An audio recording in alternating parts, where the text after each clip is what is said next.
Hi everyone.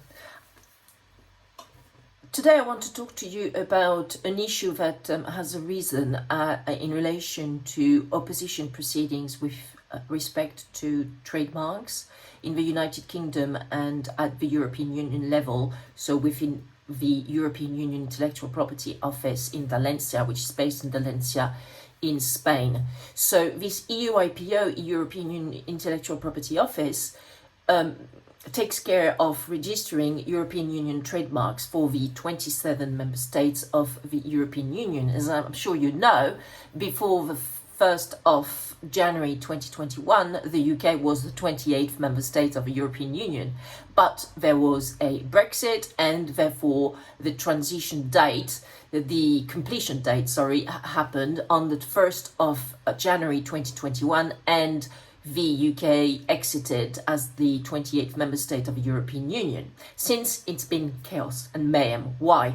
Because when there were some outstanding and ongoing opposition proceedings, both at the UK Intellectual Property Office and at the European Union Intellectual Property Office, they have adopted completely different policies, which to me is absolutely crazy. So what is happening is that when there were some ongoing trademark opposition proceedings in front of the EUIPO, where the attacked trademark, so to speak, the opposed trademark was was opposed on the grounds of UK law, UK intellectual property rights, UK trademarks, the EUIPO has decided to actually dismiss all those proceedings which were filed before the completion date of the 1st of January 2021. So almost without any warning, because they took that decision back in September, October 2020, they decided to completely dismiss all these proceedings without any compensation, any damages to the opponents, basically, who had filed such opposition proceedings and had no idea that post-Brexit, the opposition proceedings would be dismissed. While the UK IPO has actually decided to keep on ruling the ongoing opposition proceedings, which were filed on the grounds of European Union trademarks. So it still thinks that it is competent, it has the jurisdiction to rule these opposition proceedings, which were filed on the grounds of European Union trademarks before the completion date of the 1st of January 2021, while the EU IPO has decided in a mirror situation that it will not be competent and doesn't have jurisdiction anymore to rule on the ongoing opposition proceedings, which were on the grounds of UK law. So this is a complete mystery to anyone who has any legal training whatsoever. Especially since there is a principle which is called the principle of non-retroactivity, whereby basically you can't take a law and have it have some effects on some facts which were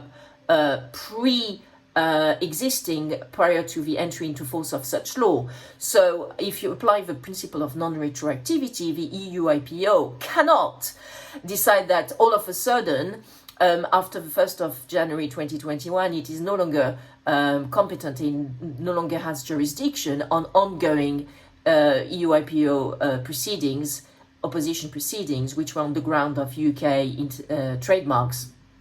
So be that as it may, when you have to advise a client, because clients are completely baffled as well, especially when they are outside the European Union and outside Europe, I just can't believe that such a situation is happening.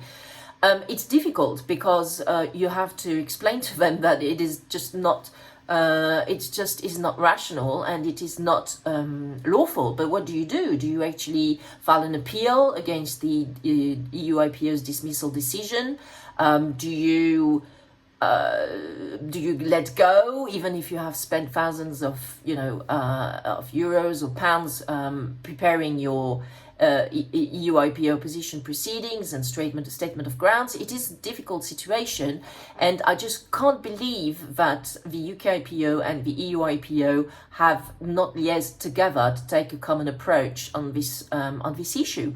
And it is absolutely baffling to me that they are taking a completely different stance, because at the end of the day, it is extremely detrimental and unequal for basically opponents and trademark owners in the UK and at the EUIPO level. It is extreme. So, but there's nothing that us lawyers can do about this. It's just the situation which is presenting itself, which is completely, as I said, irrational, but it is what it is. So we have, as lawyers, as trademark lawyers, to advise our clients the best we can with those completely, changing situations and circumstances which are evolving almost on an hourly basis. But I think that this reflects extremely poorly on the UKIPO and the EUIPO, the fact that they never coordinated themselves and took a common approach, and also complied, and here I'm targeting the EUIPO in particular, complied with the principle of non-retroactivity to ensure that there would be some security and continuity in the EUIPO opposition proceedings, which had been filed before the 1st of January 2021 on the grounds of UK trademark rights. So it's a complicated situation, and don't hesitate to come to us if you have, to discuss your legal needs in relation to opposition proceedings which are pending, either at the UKIPO level or the EUIPO level. And if you are facing these difficulties at the moment, good luck with everything, and bye for now.